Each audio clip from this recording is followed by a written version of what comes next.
Hello, welcome everyone to Growth Rubric, where we uncover the secrets behind building businesses that matter. What does it take to modernize America's power grid while keeping employees happy and clients thriving without chasing the chaos of rapid growth? Today, we are joined by Heather, a trailblazing electrical engineer and CEO of Select Power Systems. Heather, please introduce yourself and your company. Thank you very much, and thank you for having me. My name is Heather Eason. I'm the owner and founder of Select Power Systems. We are a small woman-owned business, and we provide engineering, design, and project management for electric and gas utilities. Thank you, Heather. Let's start off. Yeah, absolutely. So I started out in the utility several decades ago. I got an electrical engineering degree from UNC Charlotte. I worked for a utility, and then I moved from that point to a global engineering firm. Then I worked for a small consulting engineering firm, and then I went back to a global engineering firm. So I had all three different areas of experience, and I took that experience and I started Select Power Systems. And one of the things I did was I did it differently. I kept the things that I liked from each of those different areas, and I got rid of the stuff that I didn't like. So I really am employee and client focused, and I don't focus on next growth. I don't focus on, rapid KPIs. It really is the client happy? Are the employees happy? If they are, then I am. Client and customers being happy is very important in this day and age. All right. So, can you share some of the trends that you're seeing in this space that you're operating in, Heather? It's interesting because the trends are definitely changing right now. We came out of a phase where green energy was everything that everybody was talking about. And, how do we do this? How do we make the transition into green energy? And now we're saying, okay, let's pause. We've got to come up with the right generation mix because we have more growth than we anticipated. We've got EV vehicles. We've got data centers that use a ton of power. And it's like, okay, how can we produce enough energy and provide power to all of the things that we want to do in America right now? And so we're looking at 5, 10, 15 years down the road. We need to stop patching the electric grid and we need to start modernizing it. We've got to make sure it's affordable, safe, and it's got to be reliable. We are seeing some of that, at least on our end, as we, as a consumer, are pivoting more and more towards EVs and green energy. And so, can you share what is your vision for your company as you move forward, given the changing scenarios and the trends? Absolutely. So we are an engineering firm. We as engineers, we love to solve problems. That's what we are basically. We are problem solvers. And we use technology to do that predominantly. And so what we're looking at is, okay, how can we solve some of the problems and challenges we have with grid stability and modernization and security, and also making sure it's reliable and affordable. I mean, right now the economy is uncertain and a lot of people are struggling. And let's face it, in America, you have to have power. There are a couple of preppers that are off grid, but by and large, you have to have power. You are connected to some electric utility somewhere. So how can we at Select Power Systems be a small piece of that solution? Power is very critical for every aspect of our lives, and we cannot imagine a single day without it. So yes, you're very right there. I know in our previous conversation you were in your corporate life. Would you be able to share what motivated you to leave your corporate life and start Select Power Systems? And was there a moment that made it clear you needed to build this on your own terms? So it was kind of a phase for me. Initially, I was very happy being an employee. I had a team I loved. I was enjoying my job. Somebody started a rumor that I was starting my own company, which I was not. I was not looking to start my own firm. But, I started getting phone calls from friends saying, hey, I heard you're starting your own company. I think that's great. You're going to do awesome. I'm excited. Call me when you get it set up. I'm like, no, I'm not starting my own company. I don't know what you're talking about. I don't know where this rumor started, but I am not looking to start my own company. Well, the rumor got to the owners of the company I was working for, and they actually fired me without doing any investigation. And I was like, you know what? It planted a seed. If they were that afraid that I would be competition to them, and all of the phone calls I got of support saying, you should do this, you'll be great at it. I was like, you know what? Maybe I should. And I had the opportunity 2 years later to start the company. I took the opportunity and I jumped out of the corporate lifestyle. It was terrifying, but you plan ahead and you do the things you need to do. You jump out of the airplane and you hope when you pull the parachute that it opens. Thank God it did. And I bootstrapped the company. I started it. We're going to be 8 years this fall. That takes a lot of courage and grit to really get a company built, and especially the success that you've had. So, looking back at 2017, what were some of your early bets that you made in your go-to-market strategy that paid off or didn't? So in 2017, I didn't know how to sell. I didn't know how to do business development. I didn't know how to do branding. I didn't know how to do any of it. So honestly, my strategy was to call my friends and ask them what they needed help with. And that's what I did. And it worked wonderfully. We got up to 5 million in revenue from me just calling my friends and saying, "Hey, what do you need help with? How can I help you?" And you grow organically that way over time. Now I've reached the point that things have changed and I've got to look at a different strategy because, my network's saturated and we've got a great reputation. We do a good job. But how do we get the word out that we exist? Because we're a national company. We've got employees in Washington State, Texas, the Carolinas, Georgia. We're pretty spread out and we can support across the nation. So how do we let people know we exist? How do we grow at this point?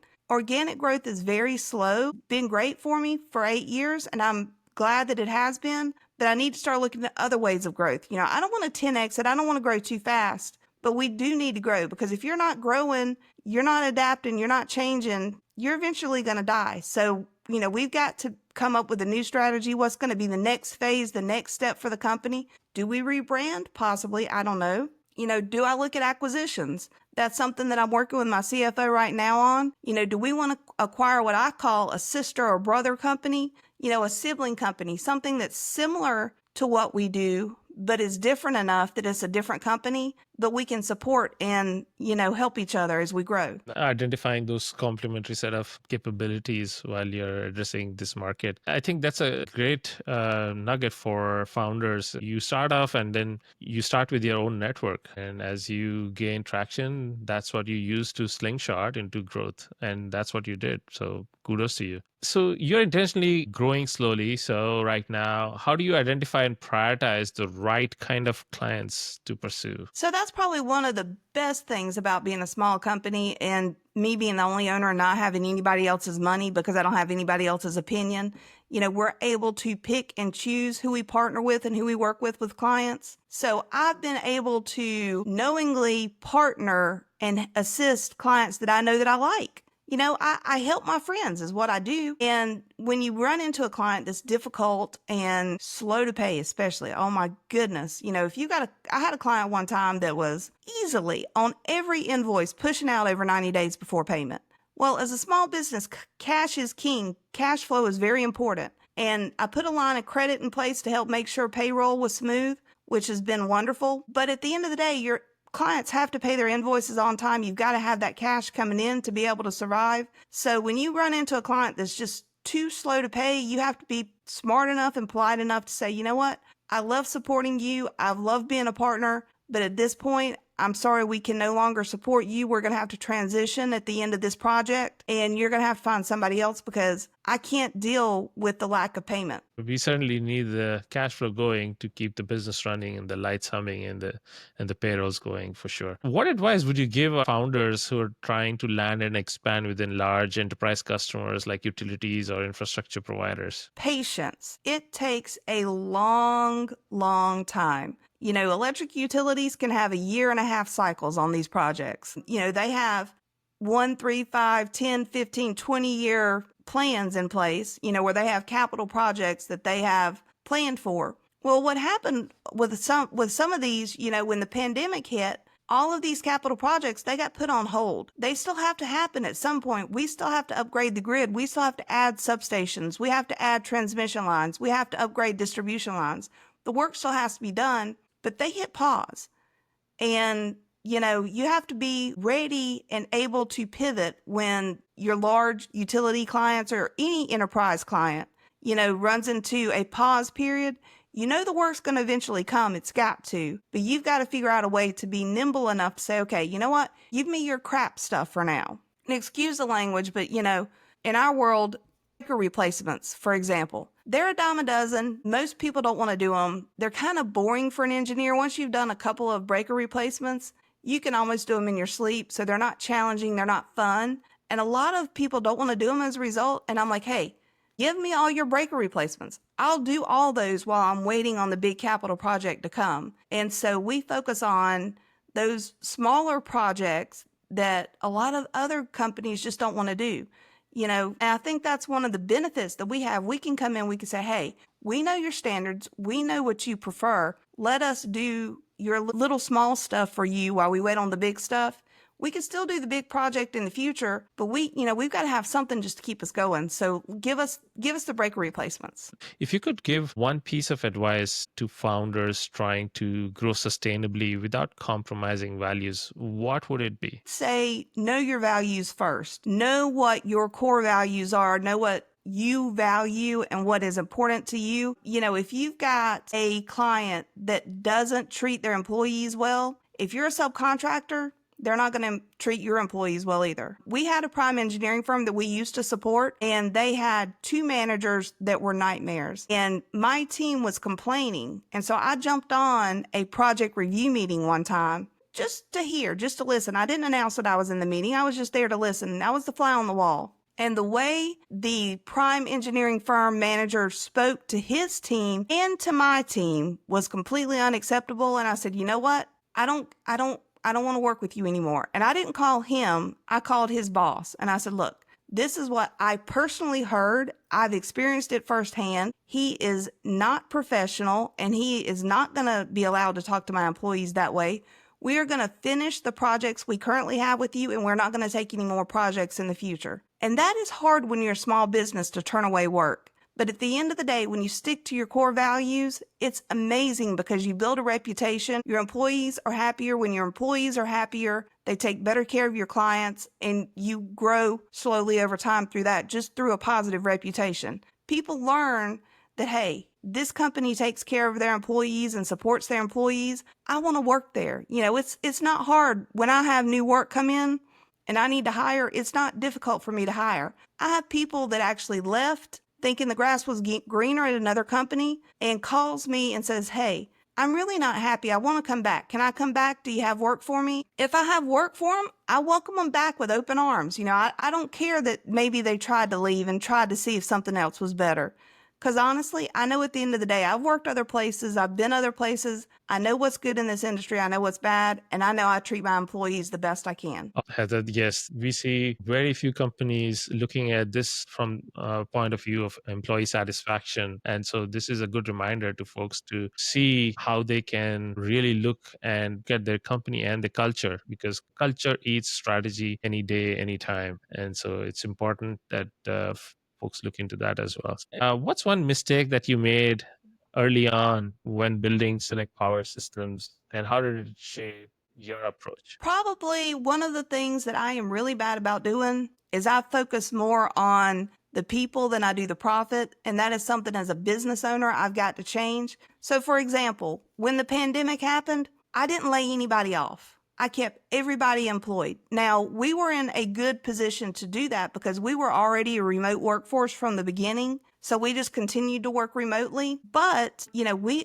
didn't lay off. In this industry, like a lot of industry, goes through cycles, right? There are periods where you have more work than you got capacity to handle it. And then there are slow periods where you don't have enough work. And most companies do this, hire when they're peak, lay off when they're low.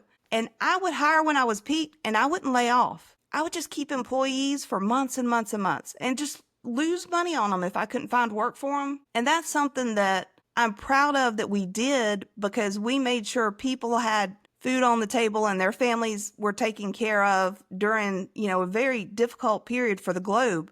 I mean, the world was suffering during the pandemic, but my employees weren't and their families weren't. And I'm proud of that. But I also have learned from that, hey, as a business owner, I've got to start thinking about profit. People over profits will eventually put you out of business. You've got to be profitable. And so That's something that I've learned, that I've got to look more at profits. I'm still going to be people focused. I'm always going to be people focused, but I've got to, at the end of the day, make sure the company's making money.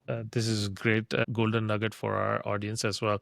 Where can customers or find your company if they want to reach out? Yeah, absolutely. So I am very active on LinkedIn. You can find me on LinkedIn. You can contact me there, send me a message, and I will get back to you. I do consulting. So if you want, some consulting time, reach out to me on LinkedIn. Let me know. I will follow up with my email. And I actually give out my personal cell phone number. I've had the same cell phone number since 2003. And so if you've ever had my phone number, you still got my phone number.